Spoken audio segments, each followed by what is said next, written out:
Life comes at you fast, and at that speed comes good things and bad things.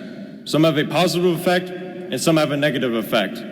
It is easy to focus on the negative things in your past and let them shape you, but I am here to tell you that your past does not have to define you. I'd like to share with you some of my journey as an example of what is possible when you allow positive influences into your life. I stand here today in spite of my past, and for everyone in here that is still struggling with yours, I want you to know that there is still hope.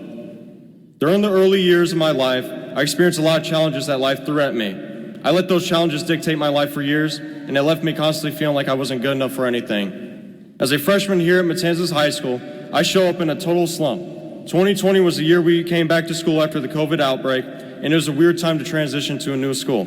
I felt numb, I was disconnected from my family, and from any friends I had made. I had no purpose, and every day felt like I was wandering through a fog with no clue as to where I was going. When I started my sophomore year, that feeling continued and got even worse. But then everything changed.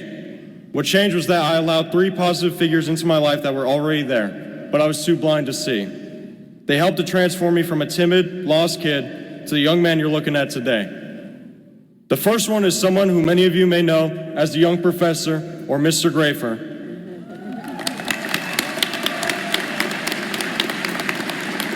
He is my stepfather, and he took me, my sister, and my mother in when I was 7 years old. My biological father abandoned us after years of making our lives miserable, but Matt took us under his wing and cared for us like his own since day one. He is not my blood, but he chose us and loved us and guided us in some of our most difficult times. I didn't truly appreciate it when I was younger because I was so worried about earning my biological father's approval. As I got older, I realized that without Matt, I'd be on a different and destructive path. I realized I already had someone who believed in me all along. I am proud to call now myself his son. The second figure who helped me transform my life is First Sergeant Caraballo, who urged me to attend a JROTC drill practice, which completely changed my life. In that program, I found purpose, pride, and a sense of belonging that I never had experienced before. JROTC changed my entire life for the better. My experience as a cadet has set me up for a successful transition to college, and I am forever grateful for First Sergeant for seeing something in me that I was unable to see myself. The third figure is God himself. I never felt any sort of connection with God when I was younger, but God made himself known to me. He woke me up from my meaningless existence to follow him. He moved me to navigate through my successes and my failures. I rely on him for everything, and I know that he will not forsake me. I have been able to achieve so much because God has made it possible.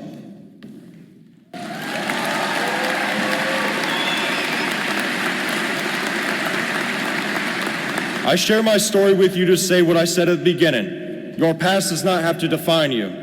By choosing to allow these positive influences finally into my life, I was able to change everything. I can tell you that you have positive influences all around you, but it is your responsibility to look for them and to allow them in. As Finn Patrick Daly, I focused on my past, and my life was empty and without purpose. Now as the graduating Finn Isaac Graifer, I instead focus on a future that I can create where I'm looking to help make the world a better place. It is a complete 180-degree shift in my attitude from then to now, and if you knew me as a freshman, then you would already know I am proof that it is possible for anyone. To all my fellow graduates, do not let your past define you. Our futures officially start today. It doesn't matter what hardships you went through, all that matters is what you decide to do now. On the road ahead, you have 2 choices. You can either blame what has happened to you and never get better, or you can use what has happened to you to motivate yourself to become the best version of yourself. The choice is yours, but I can tell you from experience, choosing to change for the better by surrounding yourself with good people and good influences is a much more satisfying choice. Congratulations and good luck to all my fellow graduates.